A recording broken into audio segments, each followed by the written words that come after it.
بسم الله الرحمن الرحيم شهر رمضان الذي أنزل فيه القرآن هدى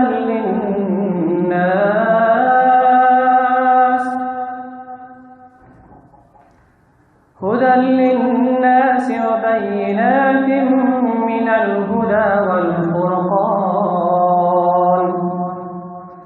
فمن شهد منكم الشهر فليصم. رمضان 5 تا حرف است. ریش پیام دارد برای کل بشریت. ریش به معنای رحمت. ریش به معنای رحمت. پس برای رئیس جمهور هم پیام است. ای رئیس جمهور اگر از ما دور بودی، ای رئیس جمهور اگر خیانت کردی، ای رئیس جمهور اگر ظلم کردی، ای رئیس جمهور اگر ظلم به نفس خود کردی، بیا که ماه رحمت فرا رسیده، ماه شستشو فرا رسیده، ماهی که کل گناه تو را این صابون رمضان می شوید. ای بی نماز بیا که ماه رحمت آمد. ای شرابی برادر مسلمان من بیا که ماه رحمت آمد. ای قمارباز بیا که ماه رحمت آمد.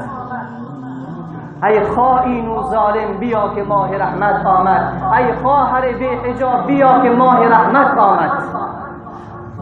اولین حرف این ماه برای تک تک و فرد این امت پیام دارد، مژده دارد، تسلیت خاطر است. اول این ماه از ری شروع شده، کلمه‌اش به معنای رحمت. الله جل مجدود برای کل بشریت اعلان میکند که ای بندگان من، ماه رحمت قرار است آمد، ماه رحمت آمد، همه در استقبال شماست و آغوش رحمت من هم به روی شما باز است. هر گناه داری بیا که آب رمضان او را می شورد. هر خطایی که داری بیا، آغوش رحمتم بر رویت باز است. بیا ثبت نام راجستر بکن در روز رحمت تا تو را شستشو بدهم. اولین پیامی که این ماه دارد برای بشریت، ری به چی معناست؟ با آواز بلند میشنوم رحمت. پس این ماه رحمت است. حرف دومش میم است. الله جل مجدوه با کلمه و نام این ماه برای بشریت پیام اعلان می کند، پیام دارد که ای بشریت بیایید که ماه مغفرت آمد، ماه بخشش آمد، ماه عفو آمد، ماهی که قلم عفو بر گناهانتان کشیده می شود آمد، ماهی که نامه های سیاه اعمالتان را الله تبدیل به حسنات می کند آمد. بیایید که ماه مغفرت فرا رسید. میمیش به معنای مغفرت. سبحان الله چه پیام دارد. ای برادر عزیزی که سال گذشته روزه نگرفتی، ای خواهر مسلمانی که با بهانه ها میخواهی رمضان رو روزه نگیری، ای برادر عزیزی که باز هم مصروف دیدن تلویزیون سریال هستی در این شبها، بیا که الله اعلان دارد برای تو، پیام دارد برای تو، نامه فرستاده برای تو. در اون نامه نوشته است بنده ام بیا که تو را ببخشم، بنده ام بیا که تو را پاک کنم. پس برویم به سوی خدا. میمیش به معنای مغفرت. حرف سوم باد است. الله جل مجدوه اعلان می دارد برای کل بشریت، برای کل انسانها، برای تمام بندگان خودش، اگرچه گناه کردند، اگر دو مرحله را آمدن، مرحله رحمت خدا را استقبال کردند، مرحله که دی وسط است، مرحله مغفرت را استقبال کردند و آمدن خود را آماده مغفرت الله کردند. الله پیام سوم را، مژده سوم را، تحفه سوم را، چک سوم را برای بشریت اعلان می کند که ای بشریت، الله ضمانت جنت شما را می کند. الله ضمانت جنت شما را می کند. تضمین میدهد، چون پیامبر فرمود اوله رحمه اوسطه مغفره و آخره عتق من النار. دهه اخیر ماه مبارک رمضان دهه‌ای است که آزادی هست، آزادی بندگان از آتش جهنم، ضمانت دخول بهشت. پس حرف سوم ماه مبارک رمضان پیامش ای است که ای بشریت، ای کسانی که به نفس خودتان ظلم کردین، ای کسانی که قریب از ناامید شوین، ای کسانی که پدر و مادر را رنجاندین، ای کسانی که زنا کردین، ای کسانی که به موسیقی علاقه داشتین، بیایین که ماه ضمانت فرا رسید. خدای عزوجل از فراز آسمانها اعلان ضمانت جنت شما را میکند. سبحان الله. قل يا عبادي الذين أسرفوا على أنفسهم لا تقنطوا من رحمة الله إن الله يغفر الذنوب جميعا إنه هو الغفور الرحيم. سبحان الله. ای رسول الله اعلان بکو به کل بندگان من، با آنهایی که ستم کردن، ظلم کردن به نفسای خودشان، برایشان بگو لا تقنطوا من رحمت الله، از رحمت من ناامید نشوین. ای برادر عزیزی که سال گذشته شیطان فریب داد، ماه مبارک رمضان را روزه نگرفتی، از چشم مردم پنهان افطار کردی، از چشم مردم پنهان خوردی و نوشیدی، از چشم مردم پنهان رفتی با همسرت همبستری کردی، در حالی که ربت تو را میدید، تو را تبدیل به بوزینه نکرد، تبدیل به شادی نکرد، چهره‌ات را مست نکرد، نعمت را از تو نگرفت، دستت را فرج نکرد، پایت را شل نکرد، چشمت را کور نکرد. بیا که الله جل مجلاله اعلان میکند به تو از رحمت من ناامید نشو، بیا توبه کن، تو را میبخشم. لا تقنطوا من رحمت الله ان الله یغفر الذنوب جمیعا. الله کل گناهانتان را میبخشد، کل گناهانتان را. هیچ گناهی که در ذهنت هست قسم تصور نکن که شاید همین گناه را خدا نبخشد. بدگمانی به رب خود نکن. پروردگار من تو خیلی عظیم ذات است، هیچ وقت به مشکلت به خدایت نگو که خدایا مشکل کلان دارم، گناه بزرگ دارم، بلکه به گناه بزرگت بگو، به گناه کلانت بگو، به مشکلت بگو که من خدای بزرگ دارم، رب بزرگ دارم، رب مهربان دارم. انه هو الغفور الرحیم. او مغفرت کننده است و رحیم ذات است. سوم حرف ضمانت. چهارم الف است به معنای امنیت. الله جل مجلاله اعلان امنیت میکند به کل بندگان. امنیت از کی؟ امنیت از حملات تا دندان مسلح شیطان. در اول این ماه که همین روز است، همین شب بود، الله جل مجلاله درهای بهشت را باز میکند، درهای آسمان بروی بندگان باز می شود، درهای جهنم را الله بسته می کند، شیاطین متمرد و سرکش را به زنجیرها می کشاند. الله اعلان امنیت می کند به کل بشریت که ای بشریت، ای بندگان من، شما همه به امنیت من قرار دارید، در قلعه مستحکم من قرار دارید. شیطان نمی تواند به شما حمله بیاورد. یک دفعه با آواز بلند بگو الله اکبر. این ماه امنیت است. چقدر سعادتمند هستین شما، چقدر نیکبخت هستین شما، چقدر نیکبخت است اون خواهر و مادری که آواز مرا میشنود یا آواز علمای این سرزمین را میشنود. الله جل مجلاله برای فضل و کرمی که به تک تک و فرد ما دارد، در هر زمان مقدار از بندگان خود را استخدام کرده برای این که دین خود را برای موضوع برساند. این چیزی که من میگویم این از کمال من است، این توانایی را من دارم، این الهامی است از جانب حضرت حق سبحانه و تعالی. اون به زبان من این را جاری میگرداند تا به تو مسلمان برسانم که روز قیامت مسلمان نباشد که استاده شود خدایا کسی نبود به ما حق بیان بکند. الله اتمام حجت میکند به کل بشریت. ما در زمان سرعت قرار داریم. در هر گوشه و کنار دنیا که زندگی میکنی، داخل خانه اگر فلج و شل است یک مسلمان نمیتواند به نماز جماعت بیاید. ما در زمان سرعت قرار داریم. الله در همون جا دعوتگران دین خود را توسط آله و اسباب میفرستد. به تلویزیون ها نگاه میکند، به موبایل ها نگاه میکند، درهای رحمت را به کل بشریت باز کرده. الفش به معنای امنیت، نور، نونش به معنای نور، یعنی این ماه نور و رحمت است.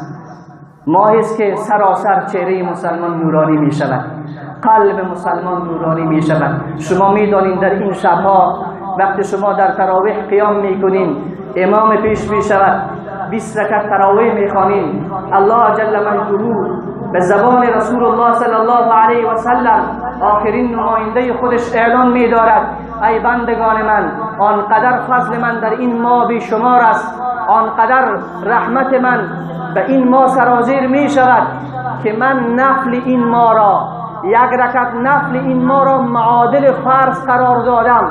کسی که 20 رکعت تراویح می خواند گویا 20 رکعت فرض خوانده باشد، در حالی که یک رکعت فرض به اندازه 1000 رکعت نماز نفل به پیشگاه خدا قدر و منزلت و ارزش دارد.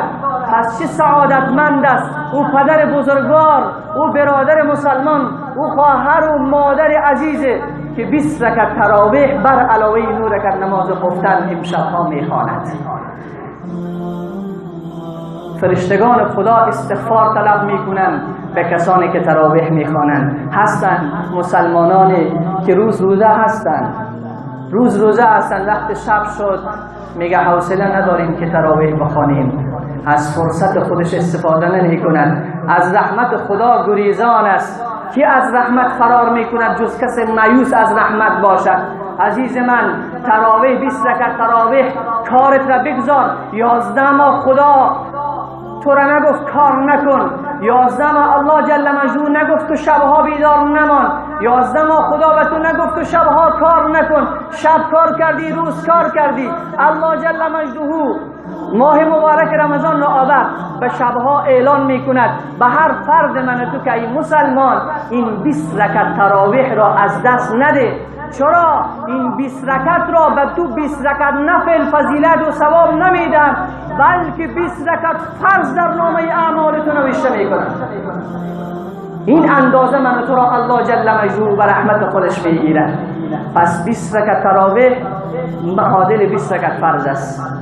با بهانه ها که پای من درد میکنه، کمر من درد میکنه، زنها بهانه میکنن ما تسبیح گفتن نمیتونیم. عزیز من، تسبیح تو سبحان ذی الملک و الملکوت نه فرض است، نه واجب است، نه سنت است، نه مستحب عینی است. تسبیح میگی یا نمیگی، سکوت میکنی، آب مینوشی، 2 رکعت نماز میخوانی، کلش اجازه است. به خواهر و مادرمان این خبر را برسانید که تسبیح در تراویح از جمله ضروریات نیست، که کسی تسبیح یاد ندارد تراویح نخواند. یاد داری یا نداری، الله از من و تو در تراویح تسبیح خواهش نکرده، بلکه 20 رکعت نماز از من و تو میخواهد.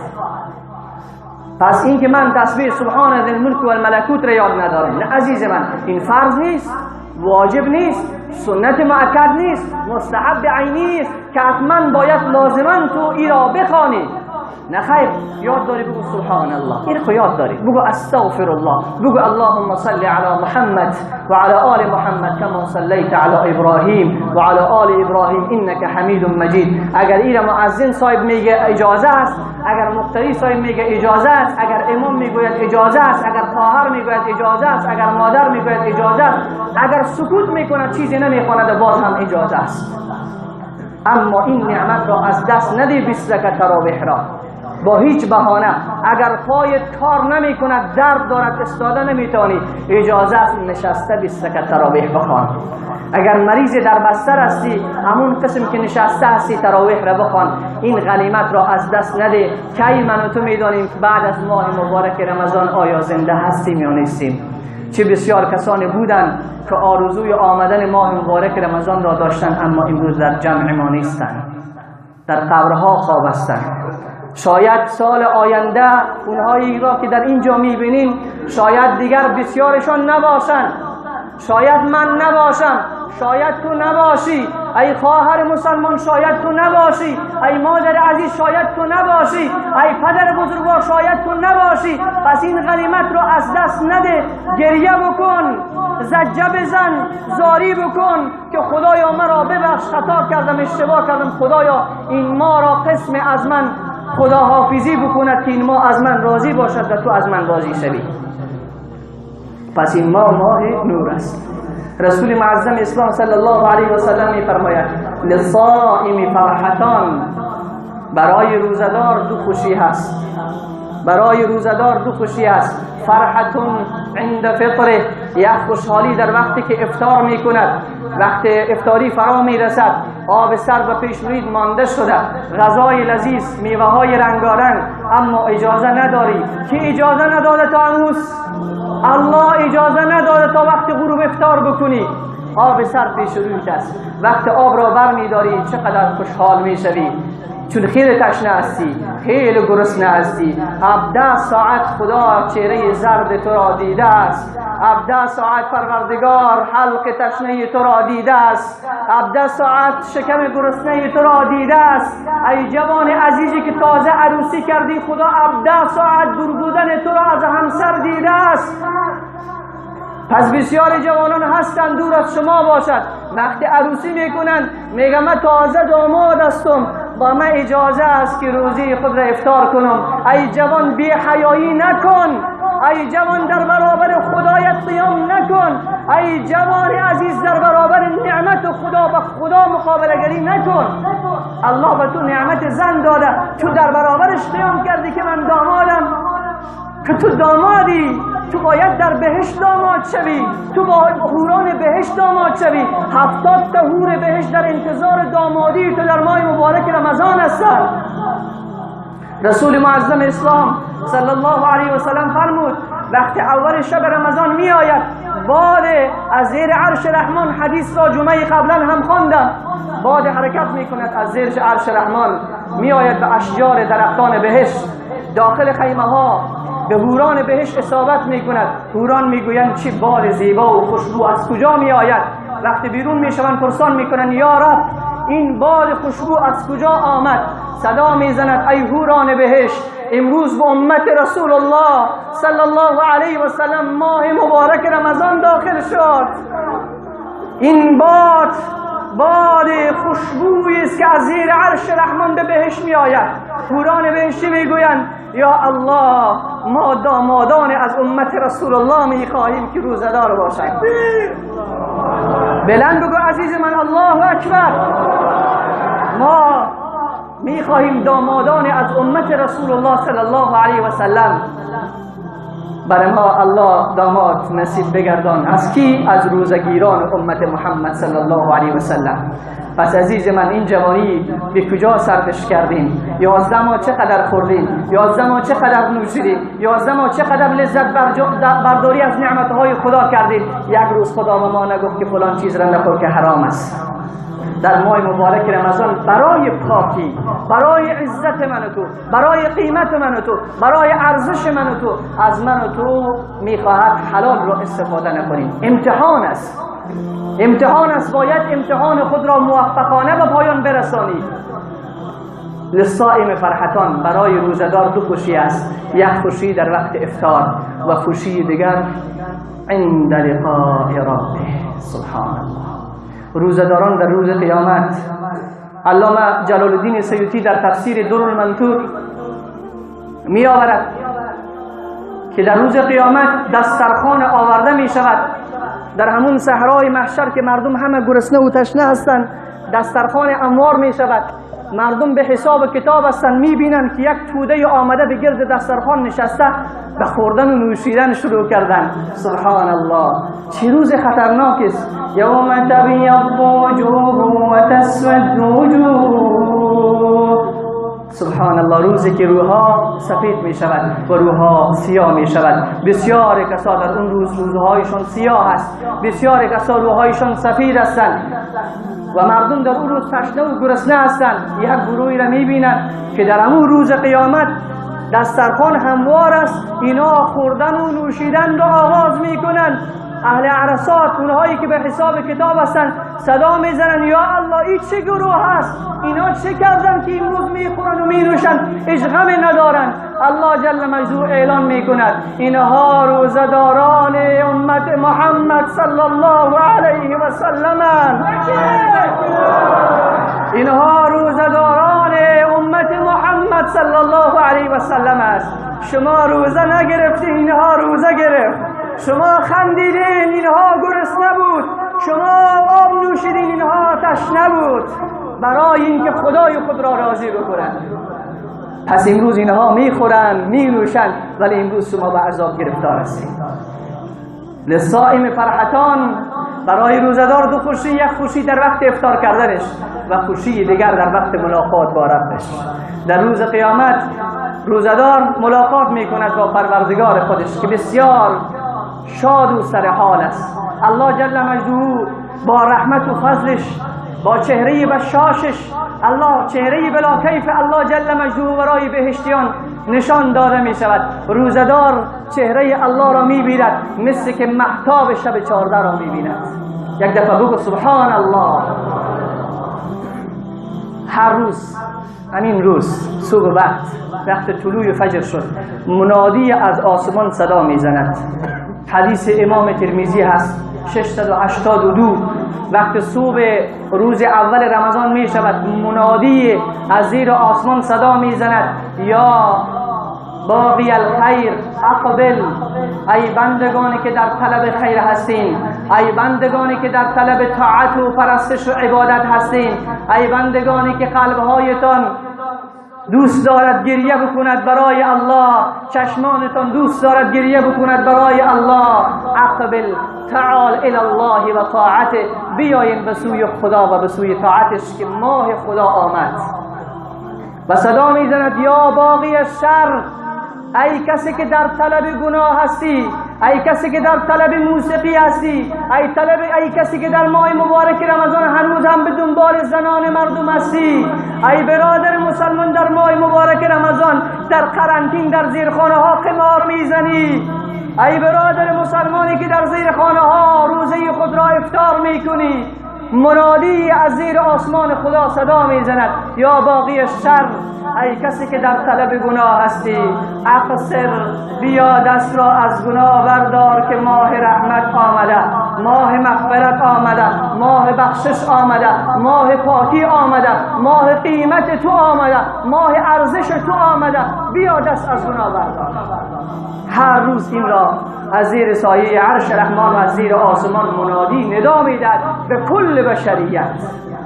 عزیز من، هفته پیشم از تو تعهد گرفتم، دوستت دارم، به خدا قسم دوستت دارم، برای الله دوستت دارم، هیچ کس را من دشمنش نیستم، تک تک و فرد تو را دوست دارم. عزیز من، بیا به خاطر ربت تلویزیون خانه‌ات را بند کن، به خاطر ربت سریال خانه‌ات را بند کن، به خاطر ربت دروازه فیسبوکت را بند کن، به خاطر ربت دروازه اینترنت خود را بند کن. بیا یک ماه زحمت برای ربت بکش. در 11 ماه استفاده کردی، یک ماه الله از من تو خواسته. تو دعا کن در حق من، دعا میکنم در حق تو که خدا تو را توفیق بدهد که تو از بنده های نیک شوی، که در روز اول عید روز توزیع کردن جوایز است. 2 تا جوایز الله جل مجدوه و کلگی توزیع میکند. با یکش نوشته است به یکی از چک ها که بنده ام از تو راضی شدم. بیایم عزیز من، چقدر در طلب رضای خدا هستیم، بیایم دست از گناه بردار. اگر دست از گناه بر نداریم، این فرمایش رسول معظم اسلام صلی الله علیه و سلم است. 1903 حدیث امام بخاری است. بعد از قرآن اولین کتاب جهان اسلام است. می فرماید من لم یدع قول الزور والعمل به فلیس لله حاجة فی ان یدع طعامه و شرابه. ای مسلمان، اگر در ماه مبارک رمضان دروغ را ترک نکردی، اگر در ماه مبارک رمضان غیبت را ترک نکردی، اگر بهتان و بدگویی را ترک نکردی، اگر شراب و قمار را ترک نکردی، اگر زنا و فیلم را ترک نکردی، فلیس لله حاجة، خدا نیاز ندارد، خدا محتاج نیست فی ان یدع طعامه و شرابه، این که تو چیزی نخوری و چیزی ننوشی، خدا به نخوردن و ننوشیدن تو نیاز نیاز ندارد، الله از تو تقوا میخواهد. پس عزیز من، کسی که در ماه مبارک رمضان گناه میکند، روزه از گردنش ساقط شده، اما روز عید خدا اعلان رضایت از او نمیکند. رمضان میرود و پیشگاه خدا اعلان رضایت ندارد، شکایت دارد پروردگارا فلانی مرا ضایع کرد، خدایا ضایعش بگردان. رسول معظم اسلام فرمود کم من صائم لیس من صیامه الا الظمأ. بسیار روزداران هستند که از روزداری خودشان فقط تشنگی، چیز دیگه برشان نمیرسد. و بسیار شب زنده‌داران هستند که از شب زنده‌داری جز بیخوابی چیز دیگه برشان نمیرسد. چرا؟ دست از گناه بر نداشتن. این گناه موش است، داخل انبار حسنات و نیکی‌های خود موش را راه نده که تمام انبار را خالی می‌کند. بنابراین عزیزان من، این فضائل بود. فقط چند تا مسئله خدمت شما عزیزان عرض میکنم، با گوش دل بشنویم. یعنی بسیار مسائل است که اتفاق میفته در ماه مبارک رمضان و دوستا هم پشت هم تماس ها میگیرن و در این باره پرسان میکنن که این مسئله چطور میشود، این مسئله چطور میشود. من کلی را خدمت شما عزیزان عرض میکنم، کلید را به شما میدم، انشاءالله مشکل شما حل میشود. این فضائل بود. الله جل مجدود و شما روزهای کامل و سالم نصیب بگرداند و کل ما شما توفیق کامل نصیب بگرداند. و خواهش ما از دوستان و عزیزانی که در تراویح اشتراک میکنند همین است. عزیزان من، بسیار جوانان در تراویح با هم شوخی میکنند، با هم دستبازی میکنند، در حالی که ما در برابر رب خود قرار گرفتیم. الله جل مجدود پیش روی ما قرار گرفته. همین خاطر است که رسول معظم اسلام میفرماید اگر یک نمازخوان بداند، اگر یک کسی که از پیش روی یک نمازگزار تیر می شود بداند که من چی گناهی را مرتکب شدم، 100 سال، در روایت دیگر 40 سال توقف می کند، از پیش روی نمازگزار عبور نمی کند. چرا؟ وقتی تو در برابر الله قرار می گیری، پس بدانی که پیش روی تو الله قرار گرفته. ان تعبد الله کانک ترا، حدیث اول بخاری و مشکات است. رسول معظم اسلام می فرماید الله را قسم عبادت کن که او را می بینی. پس رب در برابرت قرار گرفته، پیش رویت است. پس سر نماز چگونه یک مسلمان با هم دستبازی میکنن، با هم شوخی میکنن؟ یه خب بسیار یک عمل خطرناک است، صفت منافقین است که کسی سر نماز با کسالت و تنبلی و سستی و لهو و لعب با برادر مسلمان خود طرف می آید.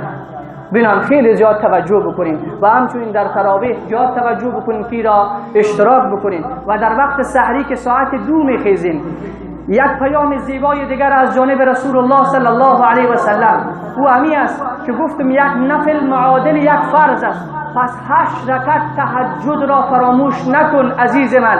30 شب تهجد بخوان، قیمت تو آنقدر بالا می رود که از ولی خدا می شوی، از جمله اولیای الهی محسوب می شوی. 30 روز تهجد را 8 رکعت، 2 رکعت خوانده می شود. 8 رکعت تهجد بخوان، بعد غذای خود را بخور و نماز صبح هم فراموش نشود. بسیار مسلمانان سحری می کنند، سحری سنت، نماز صبح فرض الله، فرض عین، جماعت واجب هست. در وقت سحری می خوابند، در حالی که الله جل مجدود درهای آسمان را باز کرده. در وقت سحری صدا می زند ای بندگانی که در طلب بخشش هستین بیایین که بخششتان بکنم. ای بندگانی که در طلب عفو گناهان هستین بیایین که گناهان شما را عفو کنم. ای بندگان هرچی از من میخواهین برای شما میدهم. پس در زیر سایه عرش رحمان منادی صدا میزند وقت سحر که ای سحر خیزان بیایین که وقت خلوت گرفتن است، با رب خود خلوت بگیرین، هر مشکل دارین و پروردگار خودتان پیش بکنین، و پروردگار خودتان پیش کنین. در یک شاعر یک شعر میگوید ای بنده تو سخت بی وفایی، یا در شعر دیگه میگه ای بنده گریز و خود را و ما ایله کن، با حضرت ما دوستی یک دل کن. یک شب به سر سوز و درگاه ما بیا، گر حاجت تو نشد روا آنگاه گله کن. امروز مشکل مردم افغانستان و دنیا چی است؟ کرونا. چرا عزیز من دنبال دکتر میری؟ چرا دنبال ربت نمیروی؟ دنبال رب. از الله بخوایم در وقت سحری دستا را بلند کنیم خدایا فقر و بیچارگی ما را تباه کرد و هلاک کرد، خدایا این مرض را از سر ما بردار. من از تو پرسان میکنم اگر خدا نخواهد آیا قدرت در دنیا هست که مرض کرونا را دفع کند؟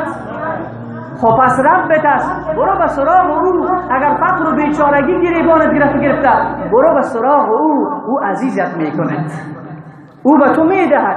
پس بنابراین عزیز من تهجد را فراموش نکنید و نماز صبح به جماعت را فراموش نکنید. شیطان خیلی زرنگ است، کوشش میکنه نماز صبح را از من و تو بگیره، اما با پهلوانی با همون قوت ایمان خود به سوی نماز حرکت بکنید.